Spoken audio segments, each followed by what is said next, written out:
couple of administrative notes. We're going to have everybody on mute for this because we're trying to stay focused with the mayor, and we want to keep the discussion, fairly under control. And we will be recording this for future reference, so we can go back and look at it and catch the mayor with what he said today. Hopefully, he's very consistent in the future with his policies.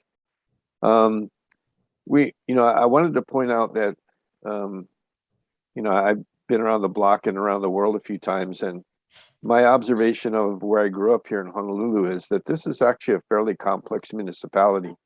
And I think we kind of tend to underestimate the amount of responsibility and work that the mayor of the city and county of Honolulu has, with the kind of population that we have, a lot of military, a lot of concentrated military horsepower on this island. Utilities that span different islands that need to be maintained.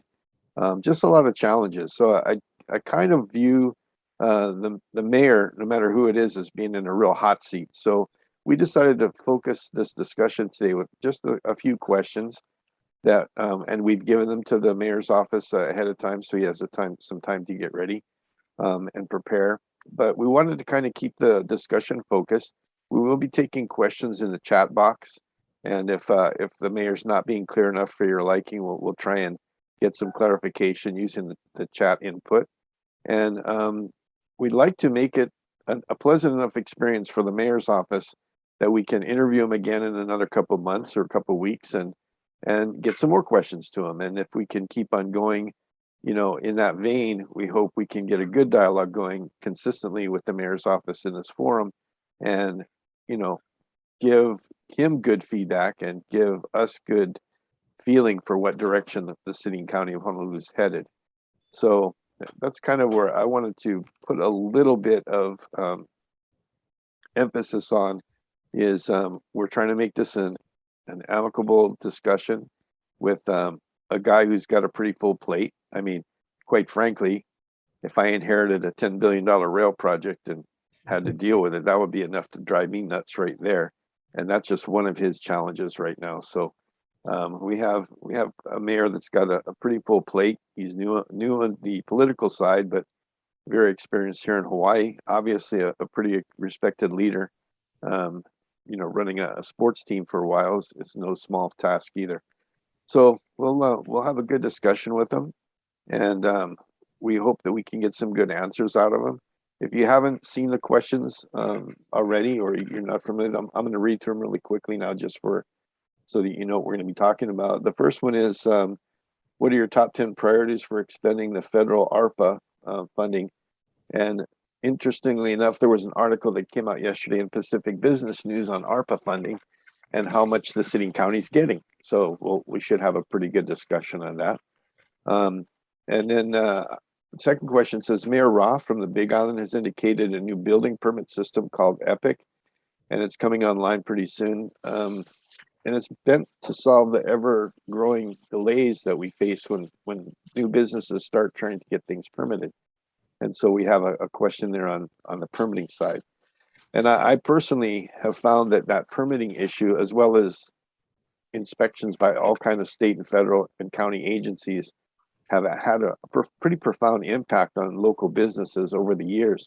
And it's just gotten more and more onerous on people trying to start a new business or perpetuate a new business, especially under the COVID situation we're in, that these permitting things can actually be a showstopper for somebody starting a new business, in the sense that they can be pushed to the brink on a timeline where their investors start dropping off and they literally have to fold before they even get a good start in business. So that's question number 2.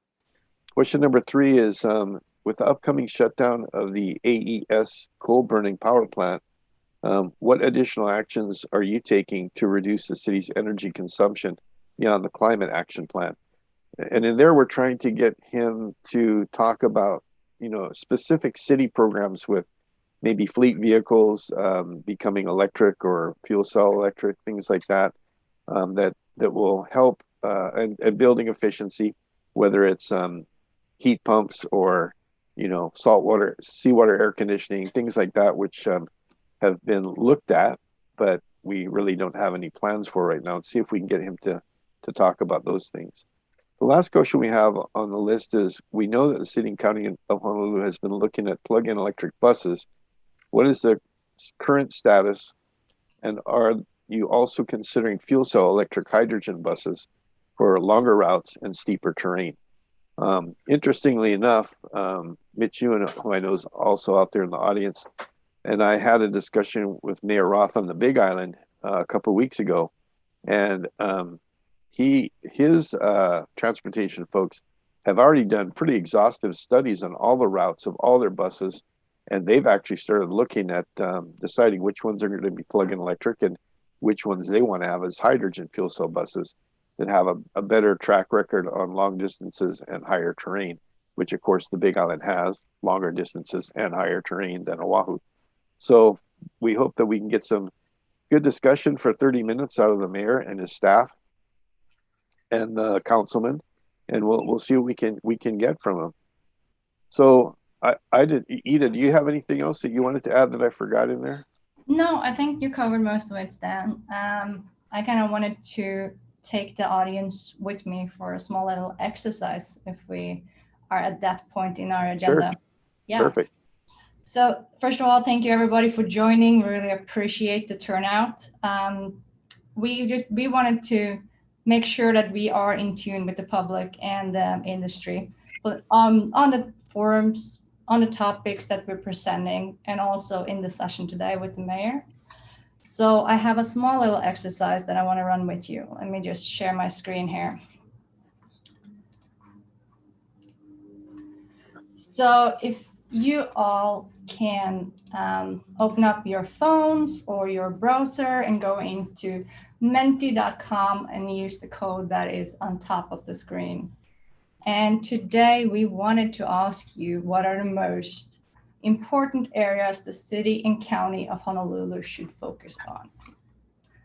So I'm going to give you a couple of minutes to do that. I'm going to go to the next slide to see how many of you have joined.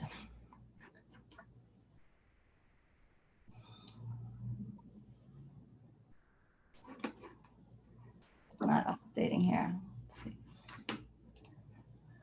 So we are giving you 100 points that you can distribute how you want across these areas. And you can decide how you want to distribute your points. You can either give 100 points to one area, or you can give evenly distributed across. So, and the topics, if you haven't seen them, it's climate change. And then we talk about everything, we think about everything with climate change that impacts people and ecosystems on Oahu. Affordable housing, modernization of the city's building permit system, energy conservations in city buildings, infrastructure, and we think about the whole shebang of infrastructure in the widest meaning of it. So rail, roads, buses, bike paths, sidewalks, water supply and electrical grids, energy equity, the homeless situation, and over-tourism. So I'm going to start the countdown. I'm going to give you a couple more minutes to log in. Are anybody having any issues?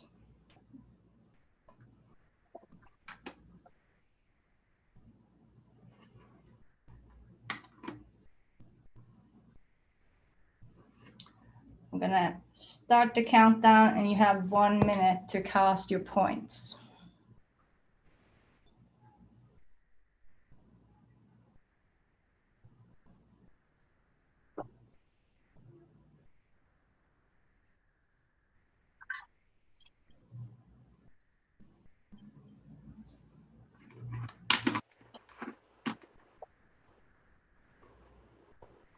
This is interesting, watching the thing shift as more people come on board.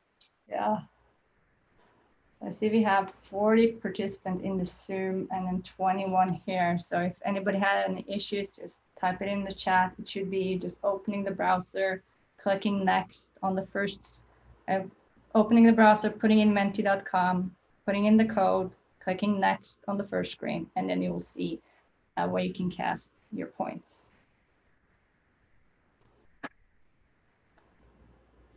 Okay, we closed voting.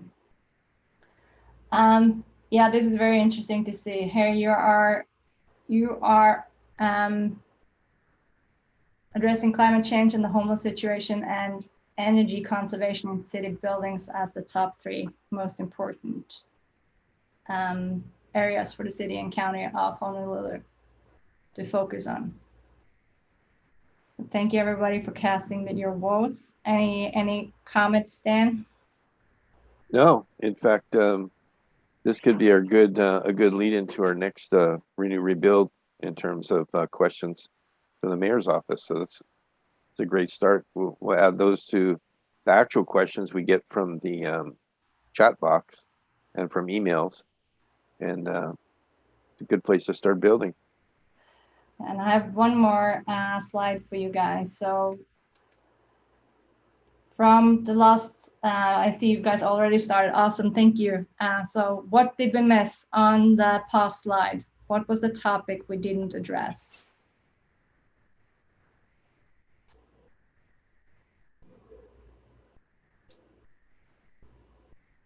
A couple of people said hydrogen or energy benchmarking.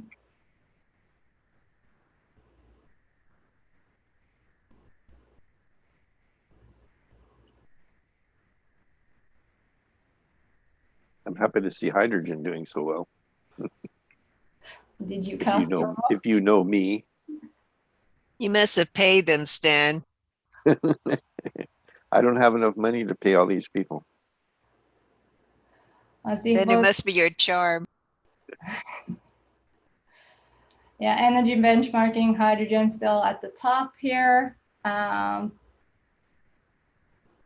Sustainable development as well, economic diversification, active transportation.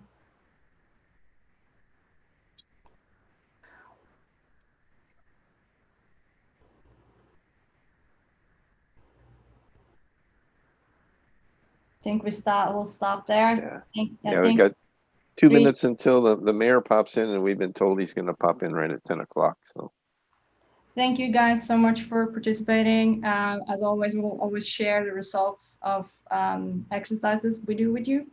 So we'll be uploading the recording from this meeting as well as the data to our website after our session. So thank you so much. I'm going to stop sharing and give the word over to you, Stan. thank you. We're just waiting for the mayor's office to pop in, and we ought to be on in the next minute or so. And again, thank you all for joining. And it's funny because as I can see the names out there, and some of you have your pictures showing up. In the last Renew Rebuild Hawaii, I happened to look through and saw several legislators out there and other people that I wasn't really expecting who became part of the discussion. And it was really, really good to see that. So I'll be trying to scroll through that as we go through these questions and answers. And maybe we can make it real lively if we have some real troublemakers out there. Of course, I don't know all the troublemakers, so don't get me in trouble here. I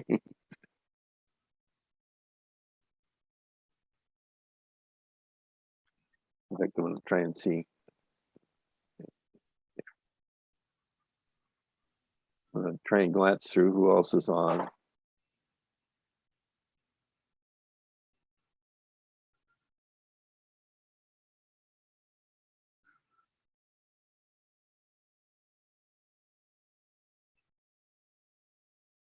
All right.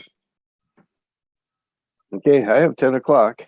We're just kind of standing by for the mayor to pop in. It looks like he only had 2 chairs in the picture there, so I'm not sure if we're going to get all 3. Councilman Say, Michael Formby, and the mayor. So we'll see who pops in there.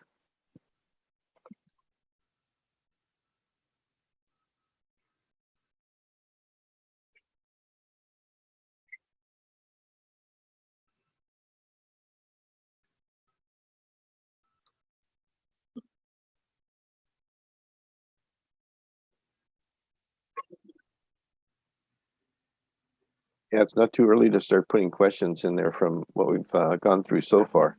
So go ahead and type them in the chat if you can.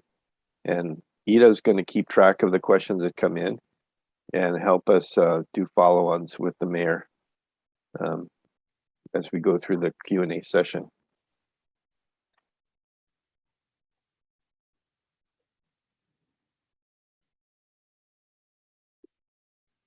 And for those of you that don't work with government, it's not unusual to have your key participant show up a couple of minutes late.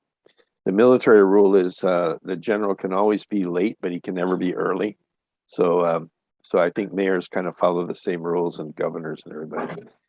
So we have to cut him some slack there because, like I said, he's got a pretty full plate being the mayor of Honolulu. I certainly wouldn't want to be the mayor of Honolulu. That's a lot to take care of.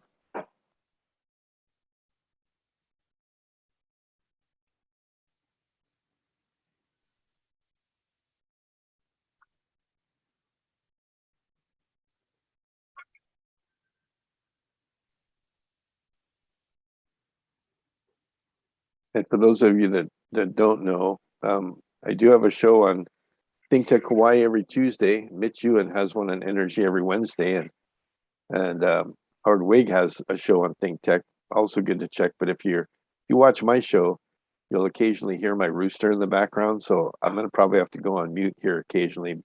He's still kind of off in my shop where he doesn't make too much noise. But if he bothers you too much, put it in chat. Idle tell me to put myself on mute a little bit more often.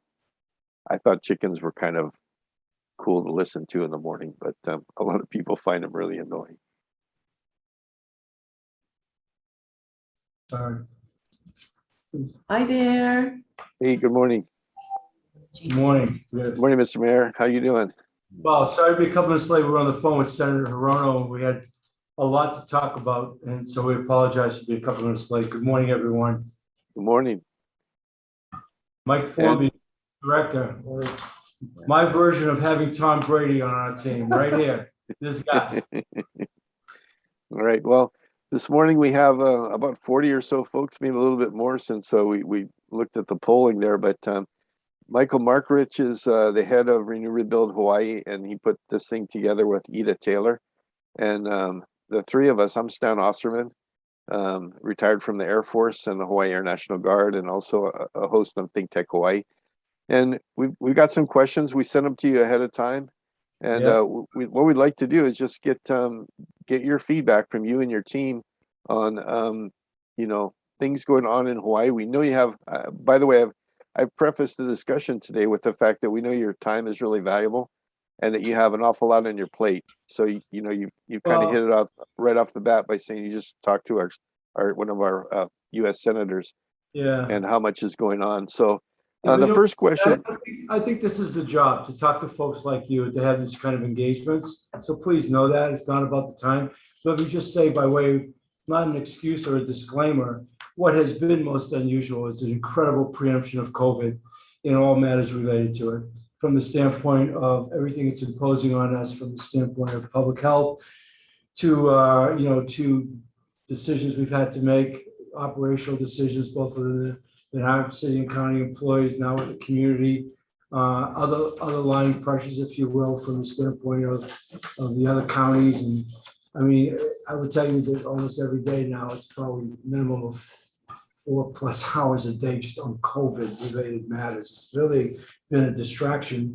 And it's stuff like this, and when I see your questions or even the conversation that Mike and I just left, we start to get more into the core operating stuff on not only things we're trying to implement for the betterment of the city, but on a going forward basis, looking at the future, the kind of innovation and things we want to make possible and have happen on our watch.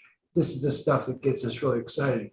So I must tell you that looking at the questions and challenges, and you asked us a lot here. So we're gonna, collaboration leads to graduation. Mike and I are gonna kind of double team this because there's a lot to be said here, and we want to make this as informative and as interesting for all of you. Okay, so well, we appreciate that, Mr. Mayor. We also hope that this will just be the first of several in the future going forward, points that we can actually sit down in a forum and discuss things with you. To start off, the first question, I was kind of surprised yesterday in the Pacific Business News. There was an article describing some of the ways you're planning on spending some of the ARPA money that came down. And my math isn't good. I went to Kailua High School, so I'm still kind of not one of the best mathematicians, but it looked like 40 million bucks was what they outlined, but the total 2-year package of ARPA is over $300 million. So could you kind of give us an idea what the top 10 priorities for spending that ARPA money are here in Honolulu? I'll let Mike kick it off a little bit because he's been primary in that, but I want to talk to you. I've got a lot to say about this. You want top 10, okay? Yes. So, yeah, let me try to give you a little history on the discussion that we've had with City Council about how to program the ARPA funds, because that really sort of provides a framework for why it looks like it does. So when the ARPA money came in, the US Treasury basically created 7 buckets. And those 7 buckets are where you can put the money. And working with the council staff, we identified 4 major areas that we were primarily interested in, and then we associated each one of those to the 7 buckets. And the first tranche of money came in June of 2021, and it came in under a budget proviso at the time that allows us to program those funds outside of a formal council budget process. And that's really important to the administration, because anybody that has tried to get out a significant sum of money in a very quick period of time to the community and those in need, you know that you need maximum flexibility. You shouldn't have to go back to council every time you want to move funds around or identify a new program and go through a committee and then go through a formal hearing before you can move funds and get it out. So we came up with a program that basically acknowledged these funds are over a 4-year period of time, and you have 2 years to expend any 1-year, funds. So it's a longer program than the CARES Act, which was initially a 1-year program and then got extended into 2021. We know going into this that that's a 4-year program. So you're getting $386 million over 4 years. And you've got to program it in a way that you are leaving capacity for needs that may evolve and arise for the first time in year 2, 3, and 4, because we don't know what's down the road yet. So when we submitted that plan, we only programmed a portion of the first tranche, which was roughly $137 million. That's the number you'll see in there. Some of it was very discrete programming, and that came from council because they told us this is what we would like to see. 250,000 for this, or 500,000 for 2 grant positions, or this, and they actually put those in the budget as just federal funds. And what the city wanted to do was take larger groupings of money and put them in those 7 buckets that US Treasury gave us so that we could respond on a moment's notice to changing situations, changing environments, and get the money out with maximum flexibility. And I'll give you an example, and this I was explaining to Ashley, who interviewed me for the Star Advertiser article on the ARPA plan, the recovery plan. In the last 5 days, literally, the mayor and I have been meeting Friday, Saturday, Sunday, Monday with the governor and the 4 other mayors, talking about what are we going to do in response to the Delta variant, the high numbers, the hospitalization rates. And it ends up that we've needed to move about $25 additional million in ARPA funds to buy test kits, to get tests out into the communities, to get the labor to administer those tests, to get more PCR tests for the airport mobile lab, to stand up a small business assistance recovery program, which helps them understand the Delta variant and how to deal with it within their employee groups. All of these things happen very quickly. And what we didn't want was to put out all these programs and say $1 million here and $2 million here, when it would all change, in a second. We wanted to be more responsible. So we told council our plan was program the money in buckets, and we'll keep council involved every step of the way. The public will know because the US Treasury requires that we have a public facing website, a dashboard that shows where the money's going, and we'll be transparent and responsible, but we'll also be as flexible as possible to get this money out. So that's why you can't look at the plan and you can't see all the programming for $386 million. It's not Okay, designed to be that way. So what are the 7 buckets? Basically, that'll give us at least an idea of where the money should go. Yeah, so let me run to my office because I don't have them in front of me, but I'll read to you the 7 buckets and I'll read to you the 4 groupings that we use to put into the various 7 buckets, and then I'll be back. Yeah. Okay. I was doing that. I'll give you a little bit of color on that as well, because there are a couple of things, you know, going into this that we wanted. I mean, first of all, the government has changed in this distribution of monies. And one of the things we just talked to the senator about is on how she could possibly help us, is that they are notorious for changing the ground rules. You know, it's like every inning almost, you know, this tree is foul and now this line is, you know, it's been like that. And when you're dealing with nonprofits and some of the things that we've tried to get done in the community with them, it makes it very difficult to get done. And we were really determined to execute well. And if I could just digress for a second, not related to this money, but one of the things that I'm really proud of that we haven't really gone about, you know, pounding our chest on, but just so everybody knows, I say this on behalf of my team, not with any self-aggrandizement, but the rent utility relief money that we got from the federal government, we initially got 114 million. And, you know, and without casting aspersions on the prior administration, because, you know, federal monies and distribution of monies by the city was, you know, newfound territory, if you will. It took them 5 months to get $1 million out. We've been in the business of, you know, we were actually, I think at one time, Honolulu was ranked as the #1 city. Hello, Council Chair, say how are you? Council say, we were in the business of distributing monies. We've taken 2 really good partners in Catholic Charities and Council for Native Hawaiian Advancement, but we've been doing about $1.5 million a day for some time now. We've already exhausted our monies. The state appropriated a couple of weeks ago. They gave us their money. The other counties are actually giving us back money. We've done a really good job of distributing. So we have now passed the $60 or $70 million mark to some 6,000 families. By November, we'll double that. You know, and so we've got that set up. I'm really pleased. It's really hard to tell right now with the eviction moratorium being extended, but that's one of those mitigating factors in distribution of monies where we just took it on. It was very complex, but we were really determined. And I think, and bringing that up as a segue to this ARPA thing on how we want to. One of the things that I really want to avoid, and Councilmember Say can attest to this, we didn't want to turn these monies into a political football. We really did. And the very first thing Mike and I did, I went to Chambers, I went to Council, and I told them that. We wrote them all a letter. We wanted to involve them, but we also want to be able to implement and stay very flexible. It was really important. And also, we also wanted to serve our agenda as well. So, so incorporating that and how we did it, you know, and the amount of discussions and meetings we've had has been its own level of collaboration. But I think we're getting to a point. I did not see the PBN article, Stan. I don't know how they reported. I can tell you that I didn't think that the Star Advertisers, despite Mike's efforts with Ashley Mizzou, necessarily reflected exactly where we wanted, what we wanted to be said. But I'm used to that with media.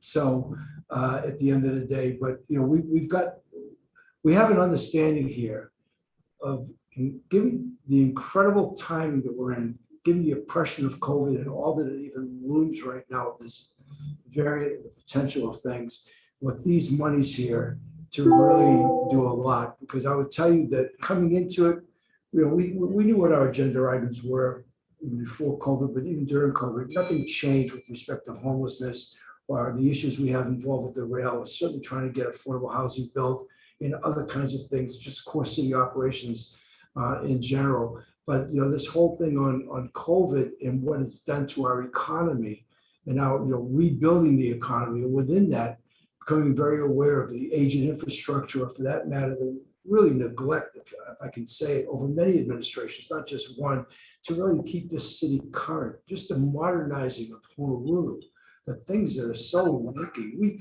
We pulled computers out of the Fosse building to put a data center in for our, you know, for information technology. They were 50 years old. These were computers from the 70s. They were still using DOS. I'd forgotten about DOS 30 years ago.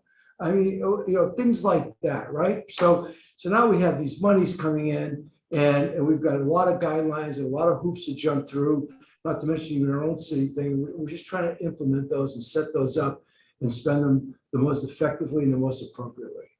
So, Hey, Mr. Mayor, I see that Councilman Say is on board now. yeah. And what I'd like to do is just move to the second question because we're 15 minutes into a half-hour discussion. I hope you can Oh, actually yeah, it was have. a half hour? I thought we had at least an hour. I'm sorry. Oh, good. We like that. No, I thought that this was an hour. Okay, I'm sorry. I'll be. Great. So good news for us. But this is our first time together. I want to give you a feel for where we are. Sure. Yeah, Yeah, the great context. And by the way, I can back up your statement about the DOS computers. I went to the state tax office one day to look up tax map keys, and I saw black screens with blinking black or green characters on it, and it just about blew my hair back, which little hair I have. So it's pretty incredible. It's the kind of what infrastructure. Pong was to video games to where video games are today, if I can put it on that. Exactly. Matrix. Exactly. It's like crazy, right? So but there's so much more to that. It's not just buying hardware or software. There's a lot of other things that go along with respect to a workforce and the cultural aspects and all the other things that you need to do. And so there's a lot to that. So these are the, I've got some glass balls in the air from certain things, and this has certainly become one of them on the ARPA monies on what's going to happen and what we do. When we start talking about rebuilding the economy or making sure we keep things intact or keeping, people from being evicted, or for that matter, modernizing the city, or for that matter, staffing. The city has had 2,400 openings since 2007, and they've used it as some kind of budget thing. And Calvin's new now, he crossed the street or whatever, but I don't understand that. We've got some real, and why things don't get done, we have some real manpower issues. I mean, it's that fundamental. So we're going about all of that. That's one of the things that we did when we had to come in. We had to set a budget in 2 months, a $4 billion budget in 2 months to present to council.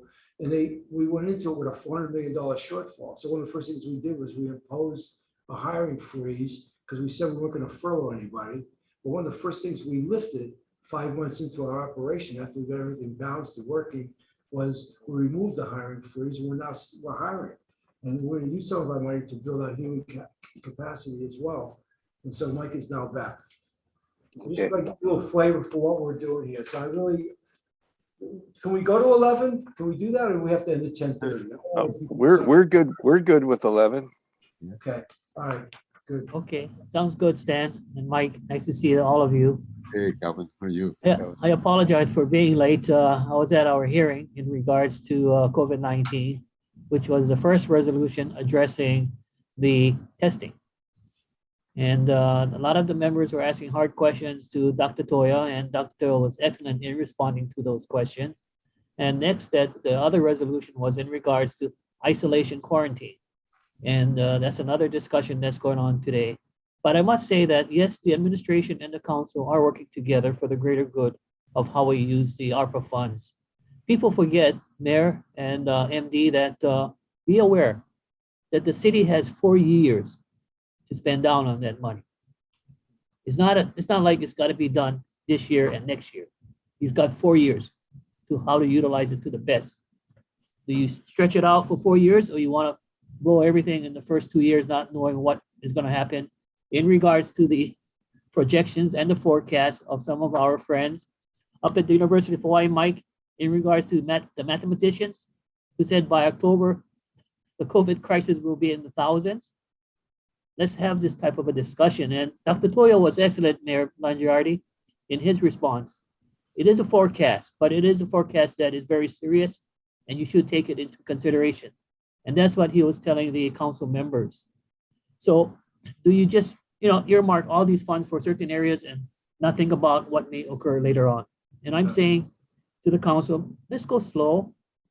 Let's see what the mayor is doing as far as what areas of appropriations that the council wanted. But we did work together. I tried to get all 9 council members to agree on 4 different platforms, which is the homelessness that we have a problem with, affordable housing, the topic of COVID, and another topic was the flooding of our streams, the maintenance of our stream beds. So those are some of the topics that I shared with the mayor with the concurrence of the city chair, and that's where it's at right now. So I'm watching it very closely, how we are going to earmark those funds. But we have to have a discussion about, you guys want us to do it in 2 years, right, Mayor? Even though we have 4 years to blow everything? No, I think we've got it spread pretty Yeah. good. Before you got on, Mike did a good job of articulating that on the 4-year thing. And yeah, we want to, look, there are things that we know, we don't know what they are yet, but if we have money, we want to be able to prepare for it that way, kind of a contingency thing. So we know that these things come up, but we certainly also know what we want to earmark in the beginning to get the kind of traction we want. I Mayor, I would challenge that anybody that said 3 years ago they knew it would be happening right now would be totally out of the ballpark. So we Yeah. understand completely the tack you have to take. Being in the military before, we had a 2-year budget cycle, and sometimes even in 2 years it was tough to predict, and we had to predict entire weapon systems. That's pretty challenging. So we understand the challenge you got. Well, the only thing I could offer that to that, Stan, is if you told me 2 years ago I'd be the mayor of the city and county, you're talking to the wrong guy. It's not going to be me. So I understand that. We're in that moment. All right. So Mike's got some information for you. So Okay, great. Yeah, so Stan, there's 7 what they call federal expenditure categories. First one is public health.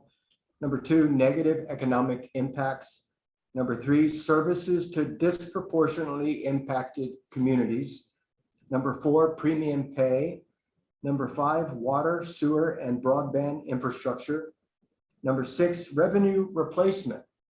Number 7, administrative. And I'll just tell you, on revenue replacement alone, when we ran the numbers for the city and county of Honolulu, that category alone would take about $255 million of the $386 million. So we're trying to be intentional about how we spend that money. And we came up with 4 categories that we're using, and each of the categories relate to the 7. And so the recovery plan that we put together is due to US Treasury at the end of August, August 31st. This is the document that it's a living document. We can amend it every month and send US Treasury a new document every month. It's not once you file it, you're stuck. It's a living document. The 4 use of funds that the city came up with was, number 1, provide community support and address economic impacts.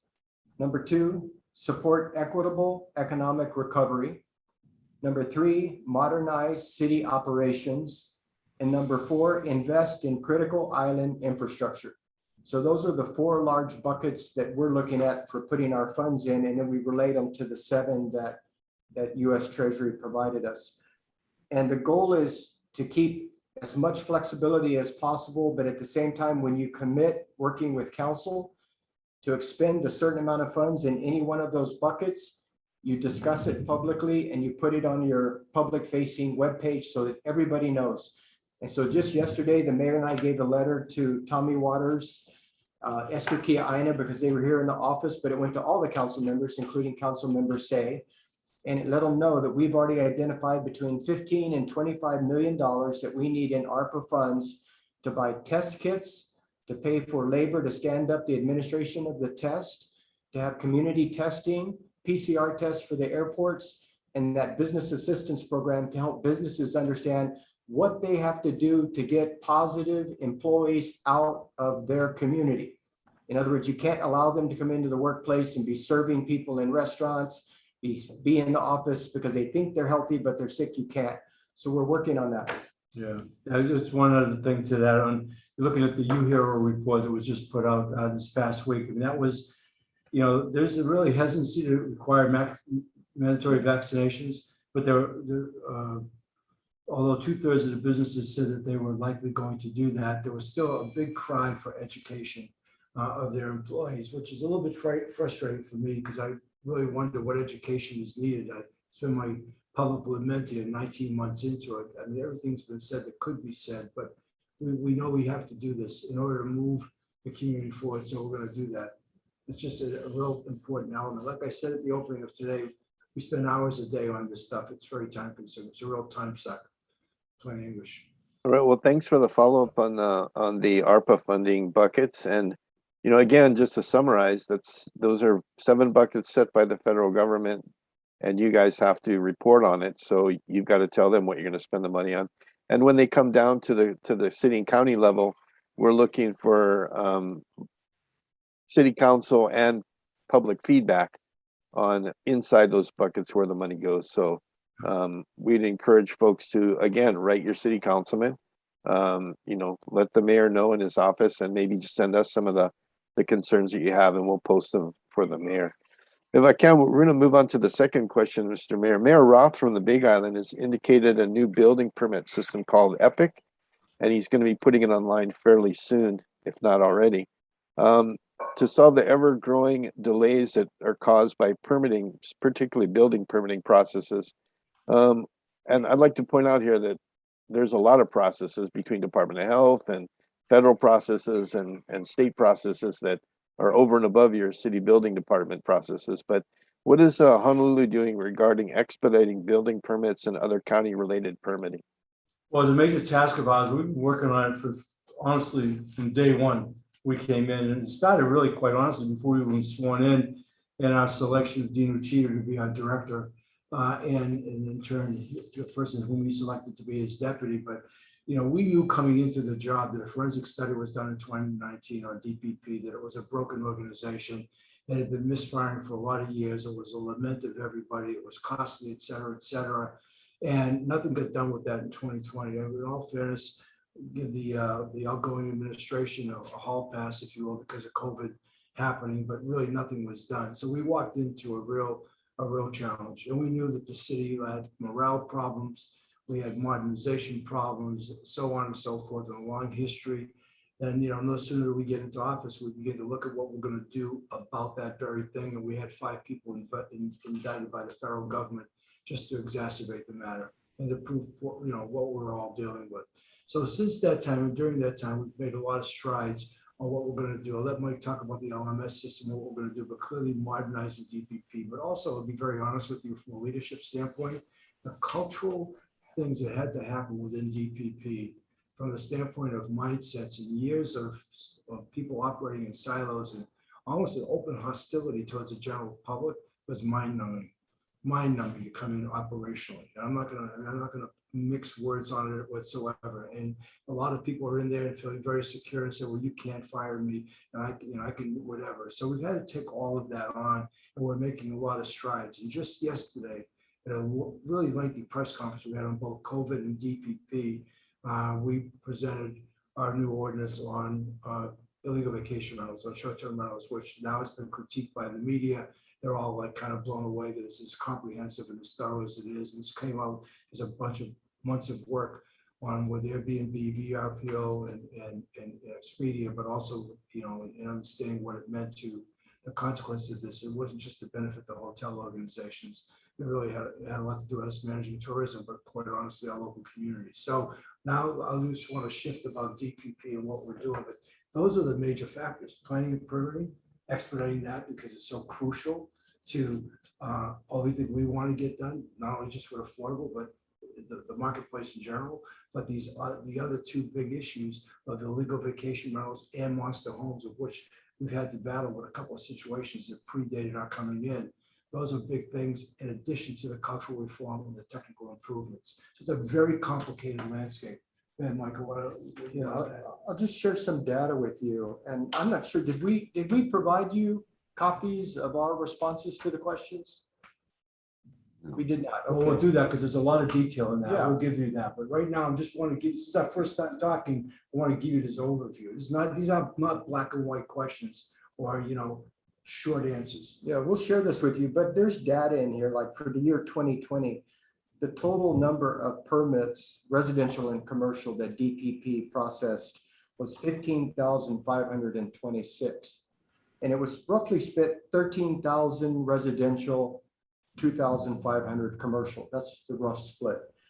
The days to process those for residential was 81 days. That's the median. And for commercial, 219 days. So you can see it takes a long time for them to process the commercial, which are the smaller percentage, but they're taking up a lot of time. So the plan is using the ARPA funds to purchase a software program called Land Management System, LMS, and to work with a consultant on actually implementing it within DPP. It's going to be both organizational changes as well as this new software. But this software will streamline all of the DPP workflows, and it will provide automation where we now do things manually and linearly. So it'll allow automated checklists. It'll allow more transparency of where your permit is in the process. It allows staff members, whether they're in the field doing an inspection, to go into the system and check plans and see what's happening without having to say, I got to go back to the office and pick up another plan. Yeah, provides real-time information, which is really very important for anybody in that process. Does it also interface with state agencies like Department of Health, Safe Drinking Water Branch, and the federal side, EPA, when it comes to their inputs into permits? Yeah, so the goal is to integrate all of those external approvals that are required. So it's in-house, then it goes out-house, and then it comes back in, and then it goes out again. It allows them to interface with the system as well. It has better reporting and metrics, and it has a point of sale system that allows for online payment capabilities. So pretty much across the board, they looked at a bunch of different softwares, and they picked the land management system as the one with most of the best practices that they want to follow. And along with that is the hardware modernization that's required because the current systems can't handle this system. So we're going to be upgrading our computer hardware so that we can process more efficiently, more quickly using this LMS system. And the plan is to have all E-plans. That means we'll accept nothing but E-plans by January of 2022. So we're getting away from the paper system. Right now, when the mayor and I walk over to FMB and we go through DPP, you see people working between rolls of paper. I mean, that's all it is. They're just aisles and aisles of plans and designs. And the goal is to have everything accepted on an E-permit, E-plan basis beginning January of 2022. And then the last piece is we're trying to reduce multiple review cycles so that you don't have, well, it gets reviewed here and then it goes over and gets reviewed again, and that's happened too much. So there's a lot going on. And then the last is they're reorging the department. They're looking at how to consolidate some of the works that were siloed when they combined planning, permitting, and public works. They're looking at reorging the department and making it work more efficiently. They did that about 20 years ago, and it's hard to believe that 20 years ago was 2000 or 2001, I guess.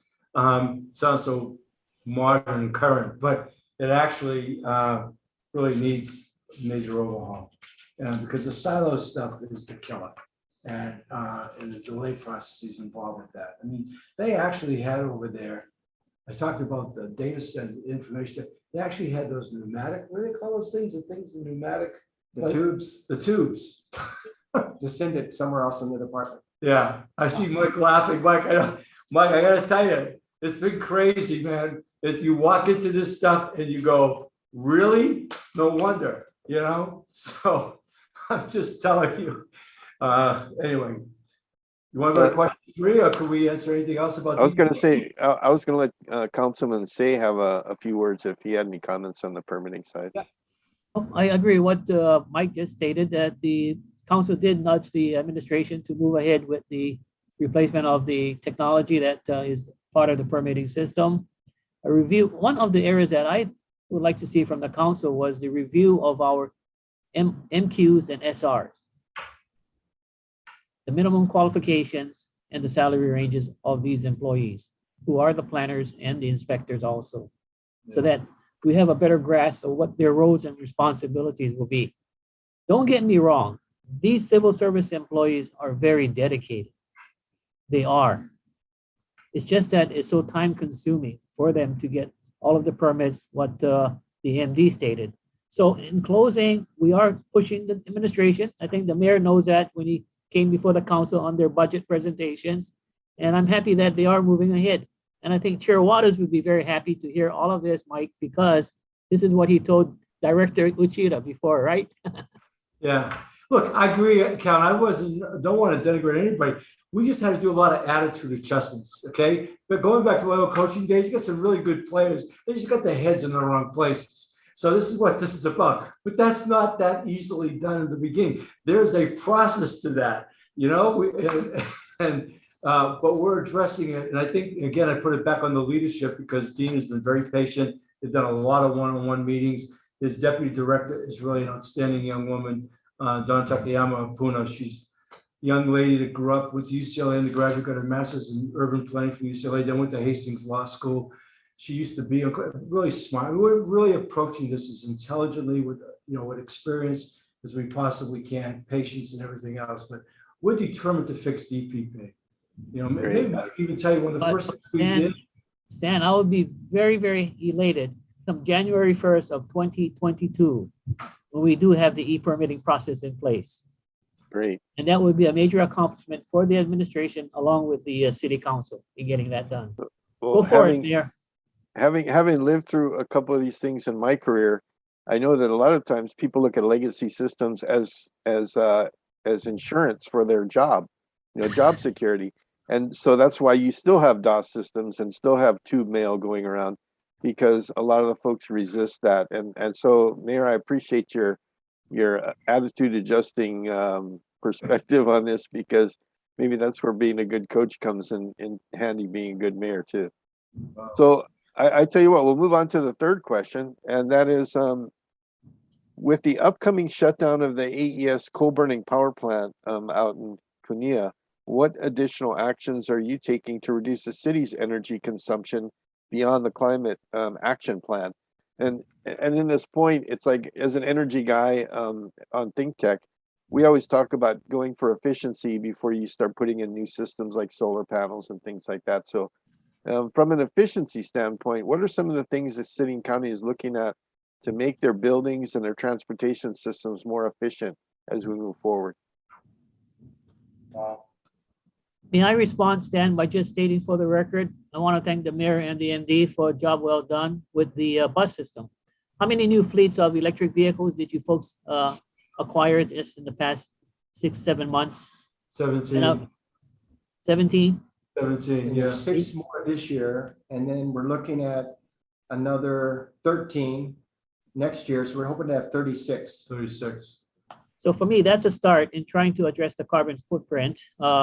The Office of Resiliency has done a great job in trying to do more in regards to energy also. But I think for the Department of Design and Construction, I believe Director Kozlov is looking at other technologies or different forms of lowering the footprint on carbon credit. I was a member of, I was on the that committee, resiliency committee under Mayor Caldwell, and coming out of Hawaii News Now, had a pretty extensive involvement on not only weather issues, severe weather issues, but certainly on the subject of climate change. So from a very firsthand standpoint, having looked at a lot of ugly Doppler radar screens for a lot of years, I was a believer, if you will, on what we need to do as island dwellers and the issues facing us with not only sea level rise, but other things. So one of the first things we did in changing out the leadership of that department really was because we really felt that we needed to get a shift from a policy-making organization on this subject, which is really a daunting subject, into adaptation. And so a couple of things that we've done. I mean, we could talk about, Stan, to answer your question. This is an old building, for example, and some of our buildings are older, and we're going to do this. I see the questions about moving past coal and things that we've done even with the solar industry. But just as a perspective, though, since Calvin brought up, the streams, and I'm really pleased that we've got 2 major adaptation projects going on. One is the Vailele Stream. We saw the floods back in March. We were out in Haleiwa. We couldn't even get out to Laie. That's been going on for years. We formed a P3. I want to thank Kai Kahele. It's a federal monies the city put in, and then the management of the people that run the Polynesian Cultural Center Polynesian Cultural Center. What am I forgetting here out there? BYU Hawaii. How could I forget that? And we're actually got a project going with the Army Corps of Engineers on the Vailele Stream, which was, I don't think it'll completely eliminating flooding there, but it will go a long way compared to what's been done. And then the other thing is, Mike and I, before we even sworn in, got called in, and Kirk Caldwell was with us, being told in December by the Army Corps of Engineers. They were going to abandon the, LOI flood mitigation project because of all the years of delays. The cost has skyrocketed to more than $650 million. And not only the allocation the Army would have to pay, the government would have to pay, federal government, but the city allocation jumped by 95 million, which is the bridge too far. They couldn't even get it done. So anyway, we, through a lot of conversation, recognizing how essential that program is, despite its prior missteps, we're able to negotiate with the Army Corps and our federal government to restart that program, and $3 million of their expense to do an entirely new feasibility study on lessons learned. But that's something that we're really determined to see and hopefully happen. So we've got a really good situation from the standpoint of the cost is on them. There's no burden to bear by us, but we've made our promise to the federal government that we will approach this the right way, both on communications and our execution. So those are a couple of things we're doing in addition to some other things that I feel really good as far as adaptation. There are probably a number of other things that we're working on, but that's clearly where we are on the climate change issue. Is a real shift from what was policy to adaptation. Mike, Yeah, I want to just add a couple of other really internal efforts that we have ongoing. I think you know that the city has been focused on energy saving measures, and we had a phase 1 project with 10 city facilities. And I think just yesterday we awarded phase 2, which is for 82 additional facilities. And it will be again with Johnson Controls, and it's about reducing our expenditure, our energy consumption, water usage, demand on utilities. Want to reduce it by 51%. 25% will be due to efficiencies. 26% will result from solar PV. And that is a 20-year period, 20-year program, and the money comes from the savings. So we're very much interested in that. We're also looking at new software in DPP when it comes to permitting solar projects. They're looking at a program developed by the National Renewable Energy Lab called Solar APP, but it's about changing the way we permit solar projects so that it's more expeditious and efficient. And then lastly, we're looking at a building energy benchmarking policy that we're going to be introducing in council pretty soon. And it would take it outside the city, actually into the community, and allow the community to begin signing up to benchmark their buildings so that customers, tenants know how efficient buildings are operating. Those are good. It was good to hear that list of things. From the state perspective, when I worked for the state, we fought really hard to put air conditioning into all the schools, which I thought was kind of nice for the kids, although I didn't get to enjoy it when I went to school. But I asked the question, so did you plant trees outside to shade the buildings a little bit and work on, maybe putting solar on the roofs, which would not only give you solar energy, but cool down the buildings? I asked what kind of design things were put into the system as well. Is the city looking towards like fleet vehicles going electric, and how you're going to phase those in? And when you do build new buildings, or if you retrofit old buildings, like you said, some of them need retrofitting, are you looking at things like potentially saltwater air conditioning, or other ways of increasing the airflow of our nice trade winds that we have into the projects to help make them more efficient? The Johnson Control thing is great too. I noticed a lot of the buildings downtown have reprogrammed their elevators with different controls that make it much more efficient to run elevator systems. So processes like that, are any of those in the works? I'll let Mike answer part of it, but I'll tell you right now, electrifying our vehicles and installation of charging stations is going to be a major priority for us, along with part of the complete streets movement. I mean, as we evolve over time, none of this stuff is a short-term thing. We're definitely have an eye on that in doing that. And as far as the buildings, we've been through a lot of this stuff, and it's actually not, we issued the first climate change policy, but we've got a lot of things in there from the standpoint of any new construction. In fact, I've just visited some of the new condos that are being made. It's kind of a fine line. On the one hand, we don't want to be trying to build affordable, especially the obstructionists, by overregulating or putting things into cost considerations that make it no longer even affordable. But with the bigger construction going on and other things, very, very much, we're trying to build buildings for the 21st century and beyond. So that's definitely into our models. Mike, is there anything you wanted to add to that? Yeah, I did. I heard the comment about saltwater air conditioning, and I'll just tell you that I think the formal program is no longer active, but just for an example, the Joint Traffic Management Center, which is our newest city building, that building was plumbed to accommodate salt water for air conditioning purposes. And so if there is a system that is stood up, it can connect because we plumbed it and designed it. And we're going to do that with all new buildings. We're going to make sure that we're designing for future systems. As far as fleet transition to electric, we have a commitment to do that by 2035. Roger Babcock, he's the director of the Department of Facility Maintenance. He's committed to do that. We're working closely with Hawaiian Electric on how to do that since they've started upgrading their fleets. And there's also some public-private partnership opportunities to do that. So that's a commitment that we have. For the bus fleet, because we're growing that fleet, and we're going to be 36 by next year, we're working on the high-capacity charging at the Alapai Transit Center. It's very important that those buses can get in, can rapidly charge, and then get out and serve the public.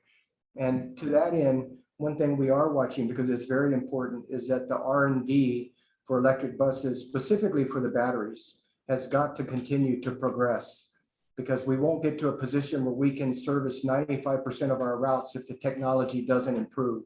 They have to be able to hold capacity longer than they hold capacity now. So we're very much watching what's happening in the industry, and we're going to mitigate and try to get away from the old diesel systems and get into the hybrid systems. But eventually, if the technology is there, we want to be 100% electric in our bus fleet.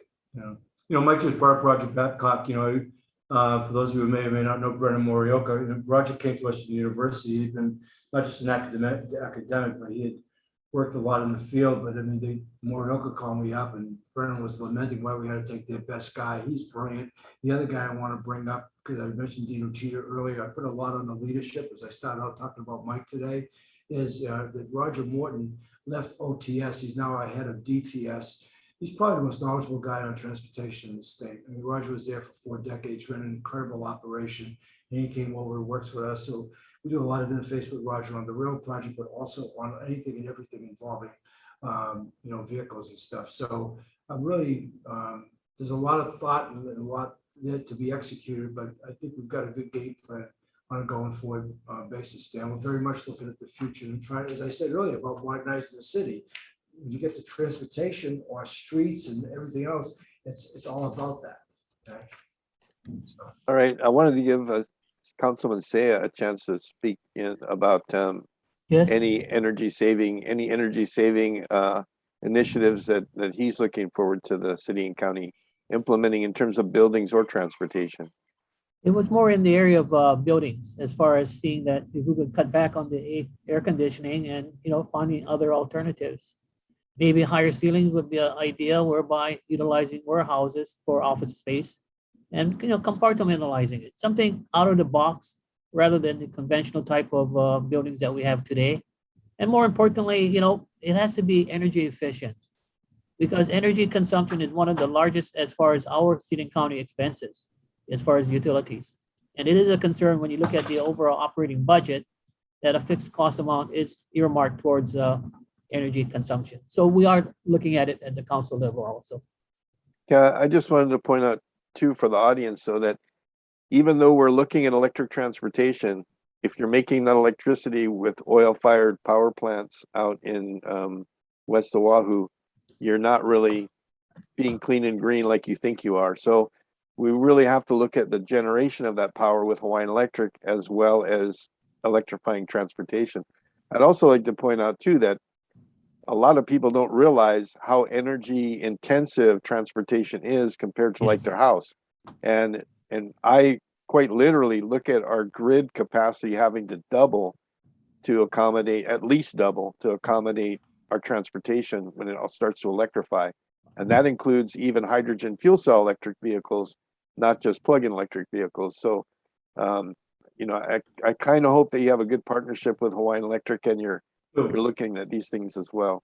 We do, and I would tell you, I like Scott Siegel a lot, and I liked Alan Oshima before, but I really, but we work with Scott, and I think Hawaiian Electric is also pivoting on this whole powering past coal that you asked about and everything else that they're doing. I think they're trying to they understand where we are. We're in the third decade of the 21st century, and we need to get on with it. I don't think infrastructures of past, I don't even know where I would put the city or some of these other things, because you just said about, how we create energy here, and we're really behind in time. So I think this is a very exciting time going forward. It's just unfortunate in the middle of all of this, as I said at the opening of today's comments, we're overshadowed right now by all these COVID-related matters. But the possibilities here, when we get into our core stuff like this we're doing, is very exciting. It's very exciting. Well, Well, Mayor, that's this is the right time, Stan and Mike, as far as, regrouping at this point in time, as far as COVID being the overall issue of the day, that we can regroup, look at where we're at as far as in the energy consumption area, and see what we can do in the out years, the next 3 to 4 years, Mayor and MD. But more importantly, you're correct. 2 months left, yeah. Yeah, clock is ticking fast. Yes. Well, Well, Mr. glad you- Markich, Stan, can I just respond Sure. to Mr. Mike? Mike, I did not forget about your party. The party at Mother Waldron Park. Oh, good, good, good, Okay. good. And now you have 2 of them here that can maybe do a pilot on behalf of the 3 or 4 of us in Okay. regards to the party at Mother Waldron, Mayor and the MD. Can I explain something about that? And we'll give it a little background. But thank you very much. And I didn't forget. Oh, wow, I appreciate that. So, Mayor, one of the issues that we have is that we have so many tourists coming in. We have the same restroom infrastructure as years ago. The buildings that were built probably in the 60s or 70s or 80s, they were modern then. And the facilities just can't take the volume of use. And that creates huge hygiene problems. And we have a pandemic. And I was wondering, are you addressing this issue? This has been an issue that not very many people other than Councilman Say has been interested in addressing. So, and I have to recognize Councilman Say for that. And one of those issues, in addition to that, was not enough restrooms, was that the way these things were designed was when there were not so many women in the workplace. So there are not enough facilities for women. So there are always long lines at women's restrooms. So I would go with my wife and I would see these long lines and I would say, my gosh, something should be done. And so have you thought about this at all? I know you have to think about so many things, but has that ever been on your horizon? No, it hasn't been, but I think I really appreciate putting it on there because it's a point of discussion. Look, we've had a lot of conversations with the hotel operators because we took a hard position on 682, which really, they were opposed to in support of it because we read the tea leaves on where the ledge was going with that. And part of the quid pro quo on that is what I already talked about earlier about our managing illegal vacation rentals. But in talking with the hotel guys, a lot of them will admit, I'm not going to make up the word they've used before, they have dilapidated facilities when you talk about what you just mentioned, in regard of how they were. We haven't gotten there. Our conversation with the hotel operators of late has been pretty much, please don't shut us down. We can't get enough workers to come back to work. What can you do to help us? It's been on that level, Mike, but you bring up a great point, Okay. All right. Well, thanks for that segue, Councilman Say. We appreciate it. At least we got something new on the mayor's list of to do. The last question we have, and we have about 5 minutes left. We actually covered most of it in the third question, but I'll just modify the question and say, how familiar is the city and county of Honolulu when it comes to transportation or grid with the issue of storing energy in hydrogen, or on top of that, using hydroelectric from old sugar flumes and pineapple flumes for generating power, 24/7 good baseload power? Is the city working at all on hydrogen or other alternative renewable energies besides wind and solar? Yeah, I've heard about hydrogen ultimately replacing battery-powered vehicles. I don't know what our sustainable source of hydrogen is on Oahu or what that could possibly be. But I do think from the standpoint of it, I think it's a lot of R&D stuff right now on the hydrogen issue. Maybe Mike has some thought on it. It's just right now, we're trying to get to battery operated, modern battery operated, buses, electrification systems. Hydrogen is sort of out there. I put the hydrogen almost in the same category as geothermal, which we know is resourceful. We have a lot of resource here on geothermal, but on hydrogen, I don't know. Well, I'd like to just shortly say that, and Mitch, you and I we're both on this. We do a lot of hydrogen work. I would say that if you looked at geothermal and you looked at hydroelectric for power generation, not building dams, but just in-stream water that runs down the mountains 24/7 all the time anyway, you could actually start exporting energy to the mainland and to Asia. And that would be a huge economic factor for the state of Hawaii. And I would just encourage your staffs to probably look at, other power generation sources and hydrogen. Hydrogen is actually made a bunch of ways, but one of them is to split water with electricity. And so we need the power generation to make hydrogen or charge buses and cars. So we need to kind of look at it as a package deal, but the technology is much further along than most people think. Well, And- sure it is, and I'll be candid, I'm not the expert on that, but I would tell you, I've heard people talk about that before as far as an exportable product, and what our economy is, and that we have that capability. That's, when we get excited about the future, that's the kind of stuff that should be looked at, as opposed to talking about generating energy with, 50-year-old methodologies. Right. And just as an example, that Airbus is going to plans to have 3 airplanes, hydrogen powered airplanes in service and for sale by 2030. So I mean, that's a lot of people aren't aware of those kind of things. Mitch has his hand up, which I really want to hear from. He's got the word hydrogen right behind his head. So There you go. we've got the resident expert on the phone right here. Hey, Mitch. Hey, I want to give a quick shout out to Council Member Say. What you see there, Council Member Say, that's entirely up to your creation. When you started the Hydrogen Fund, this is the brand new station at Nelha that's just been commissioned to support 3 buses for the County of Hawaii bus system. We have 3 buses being retrofitted right now, and it was Calvin Say who put in the Hydrogen Fund, and that money paid for this station. So I just want you to know you finally saw it in real life that you did. For all of you, it's a blessing. Stan, I can recall, isn't it Hickam, we have that hydrogen fuel cell pilot Yes, sir. project? Yeah. Yes, sir. And then for hydro, we've got to address it with the Hawaiian community with the Waihole Waikani stream. that provides water to the central Oahu side. That's where hydro could take place also. But more importantly, I think you're correct. We've got to go back to the basics. And hydrogen fuel cell is one of the areas whereby we should be looking at, because it is a clean energy. But it may be costly today, but in the future it may not be. But Mitch, just keep up the good work.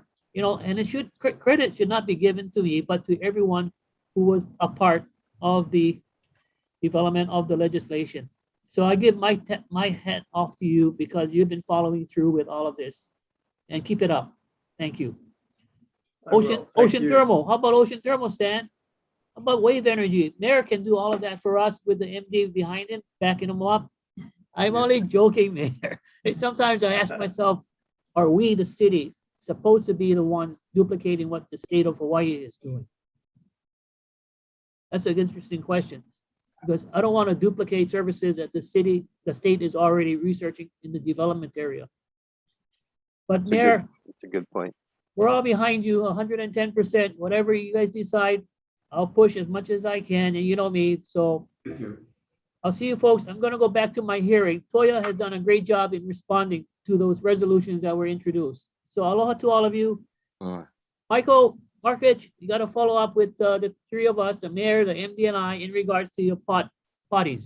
Very good. And I Thank you. want to offer again what Michael already suggested at the beginning.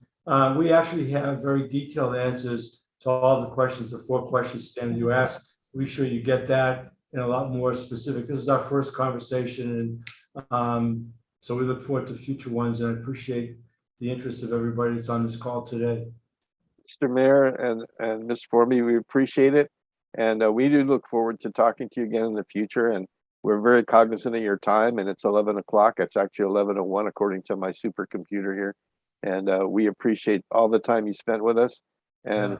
we'll schedule another one in a couple months, and we'll be looking for the answers to those questions to post with our members at ReNew Rebuild Hawaii. Thank you so much, sir. All right, thank you, Stan. Thank you, everybody. Enjoyed it. Mike, good to see you again. Thank you. Yeah, aloha, and thanks to everyone for participating. We really appreciate it. Continue to send your questions in. I see we got 26 in the chat section, and we'll be looking at those, and Ida will help us send those out. So thank you so much for participating. Aloha.